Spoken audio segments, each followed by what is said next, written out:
Hello, I'm Alvalyn Lundgren. One of the most common questions I'm asked by people is, how do I improve my drawing skills? And whether you want to practice visual art as a professional or for your own personal pleasure, you're probably going to want to get better at it. And certainly you can learn technique, but the best way to improve is it's not by technique, and it's not by the medium you use. You won't improve if you're working on a tablet and stylus any more than you'll improve if you pick up a pencil and some drawing paper. So how do you improve? Well, you improve by drawing. It seems like it's an overly obvious answer, but it's pretty much the way we improve, just as if you are learning a musical instrument or learning a language or learning to write. You build skill by actually doing those things, and the same is true with drawing. No matter what your reason for wanting to improve, there's a lot of benefits to drawing. It helps you see better and understand what you're seeing. It also slows you down. When you draw, you're taking time to look at something, to analyze it, and to reproduce it. And you're not simply setting up to capture it like you are with a camera and then move on to the next image. When you're drawing, you become very aware of form, which is the visual appearance of something, the proportion of the thing you're drawing, the color, the texture. You become very aware of all those design elements that are involved in that object or that person being there. You come to understand light and shadow and how they reveal and define form. This awareness will stand you in good stead, and it'll translate to any visual pursuit, anything you want to pursue as a creative artist, whether it's design, whether it's fine art, it's fashion design, it's transportation design. Since you're viewing this and you want to draw better, here are 8 recommendations that are going to help get you there. First of all, draw. Go draw something and then repeat. Draw other things and then repeat. Practice leads to improvement. You won't get any better unless you engage in the attempt. The more you draw, the more confident you'll become. The more skilled you'll become. Tip number 2 is look at drawings. Whether simple line drawings or meticulously detailed renderings, you can learn a lot from looking at the work of others. How did they use line and shape? How did they shade? How does your eye travel through the drawing? What does your eye focus on in the drawing? What kind of texture? What kind of color? You can look at drawings from what are known as the old masters, like Rembrandt and Michelangelo and Da Vinci and Pontormo, Raphael. You can look at modern masters such as Karl Kopinski, Stan Prokopenko, Aaron Blaise. And for the purposes of your own self-education, you can copy those drawings. It's especially easy to copy old masters. So that's tip number 3, draw from drawings. Consider what you can learn simply by copying a Michelangelo or a Da Vinci. Consider what you can learn simply by copying a Degas.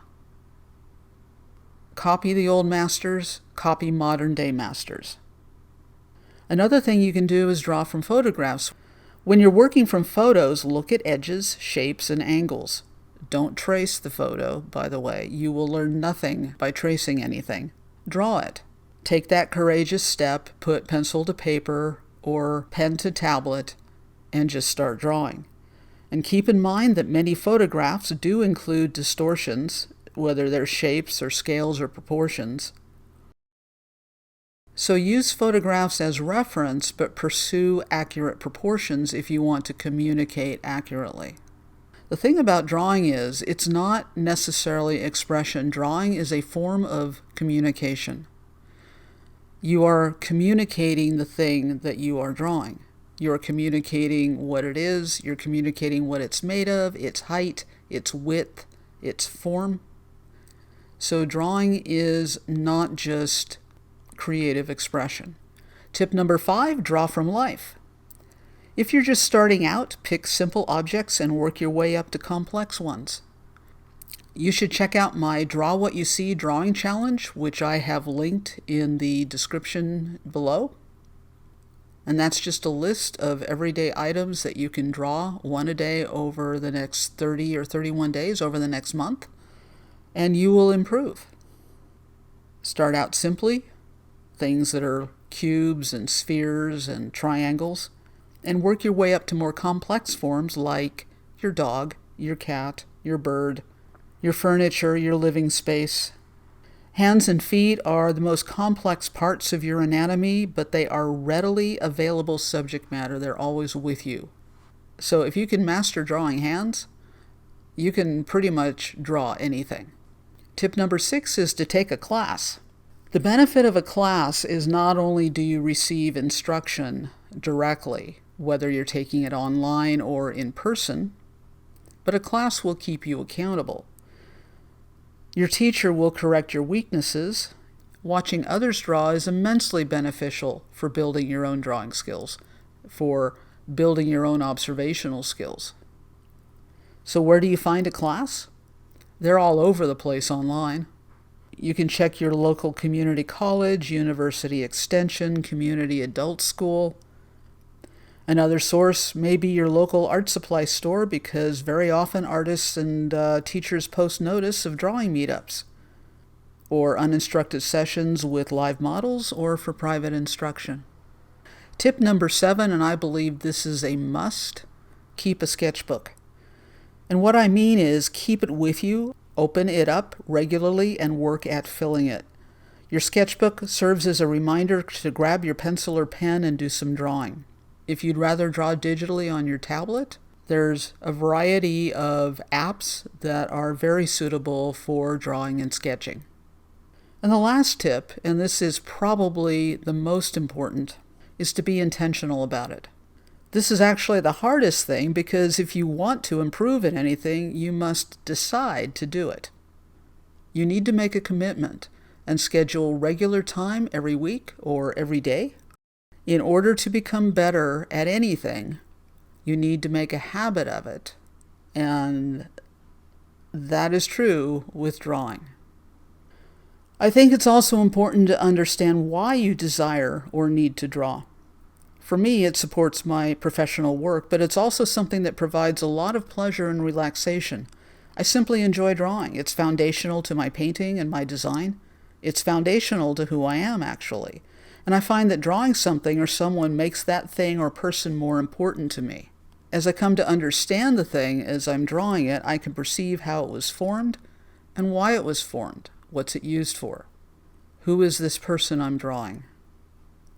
And that leads to greater perceptions in general. So to summarize, to improve your drawing skills, draw and keep on drawing. Study drawings, look at drawings, draw from them, draw from photographs, draw from life, take a class, keep a sketchbook, and be deliberate and intentional about it. Well, thanks for watching. If you enjoyed this video, please subscribe to this channel and be sure to click the bell so you'll get notified when I upload new videos. I'm happy to answer your questions, so drop them in the comments below.